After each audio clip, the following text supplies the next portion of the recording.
1971 के बांग्लादेश मुक्ति संग्राम के बाद शुरू हुई अवैध घुसपैठ की समस्या मध्य प्रदेश के लिए भी एक बड़ा सिरदर्द बन गई है। भोपाल, इंदौर, बुरहानपुर और खंडवा जैसे शहरों में हजारों बांग्लादेशी अवैध रूप से बसे हुए हैं। मुख्यमंत्री मोहन यादव ने अब इस पर सख्त कार्रवाई के संकेत दिए। देखिए प्रिंस गुप्ता की एक खास रिपोर्ट।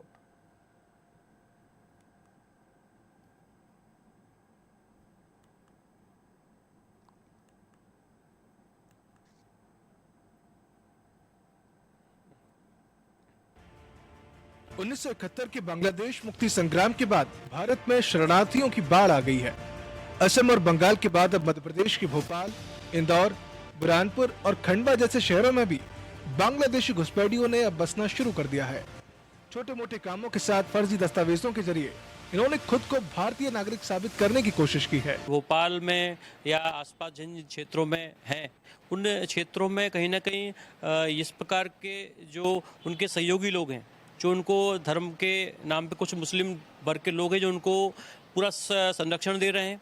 उनके लिए राजनीतिक वोट के नाम पर उनको आधार कार्ड वोट बैंक बनाया जा रहा है, उनको बसाया जा रहा है, उनको स्थान दिया जा रहा है, तो वो कहीं ना कहीं बहुत बड़ा घातक सिद्ध हो रहा है। तो इसलिए शासन सरकार को चिन्हित करके इस प्रकार के लोग जो इस अवैध घुसपैठ को सहयोग कर रहे हैं, उनको चिन्हित कर उन पर कार्रवाई करना चाहिए, क्योंकि जो उनको बसा रहा है, जो उनको रहने की जगह दे रहा है, जो उनका डॉक्यूमेंट एक्सटेंशन कर रहा है, वो उनको अगर चिन्हित नहीं किया जाएगा तो इसको रोकना बहुत मुश्किल हो जाएगा। खुफिया रिपोर्ट्स के मुताबिक मध्य प्रदेश में 8,000 से 12,000 के बीच अवैध बांग्लादेशी नागरिक मौजूद हो सकते हैं। करौंद, छोला, कुलार और खजुराना जैसे इलाकों में इनकी मौजूदगी ज्यादा है। शिवराज सरकार ने 2000 के दशक में कई बार अभियान चलाया, लेकिन कानूनी अड़चनों और राजनीतिक दबाव की वजह से बड़े पैमाने पर इनका निष्कासन नहीं हो सका। ने अपने पुलिस महकमे को और सबको सख्त निर्देश दिए कि इस तरह के कोई भी अपराधी प्रवृत्ति के हों, उनको ढूंढो, कार्रवाई करो और उनको सूचीबद्ध तरीके से करके देश प्रदेश से बाहर करो।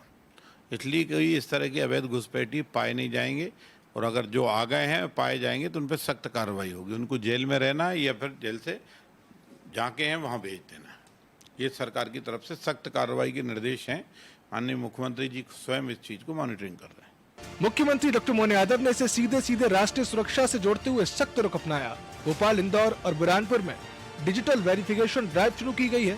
संदिग्ध दस्तावेजों को खंगाला जा रहा है और फर्जी दस्तावेजों के जरिए भारतीय बन चुके घुसपैठियों पर अब कार्रवाई तेज भी हो चुकी है कि घुसपैठियों की भरमार है। जबकि माननीय प्रधानमंत्री महोदय ने कहा था कि नोटबंदी करके हमने आतंकवाद की कमर तोड़ दी, अब कोई इस तरह की घटनाएं नहीं घटेंगी, और घटनाएं लगातार घट रही हैं। दूसरे देश के लोग नकली कागज़ अपने बना करके, चाहे वो उनकी आधार कार्ड हो, पैन कार्ड हो, वोटर आईडी हो, यहाँ छत्तीसगढ़ में रायपुर में भी कई लोग पकड़ाए गए हैं। लगातार ये इंटेलिजेंस का फेल्यूर है। जब आप कायदे से जनगणना एक बार करा लेना, जो जातिगत जनगणना की बात कांग्रेस कर रही है और उसको कराने की हम बात कर रहे हैं, करा लीजिए तो जितने भी घुसपैठी हैं जो भी सब सामने आ जाएंगे आपके।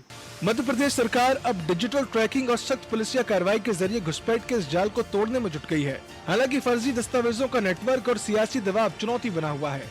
सवाल ये है कि क्या इस बार कार्रवाई पूरी होगी या फिर यह भी बीते अभियानों की तरह अधूरी रह जाएगी। भोपाल से प्रिंस गुप्ता की रिपोर्ट।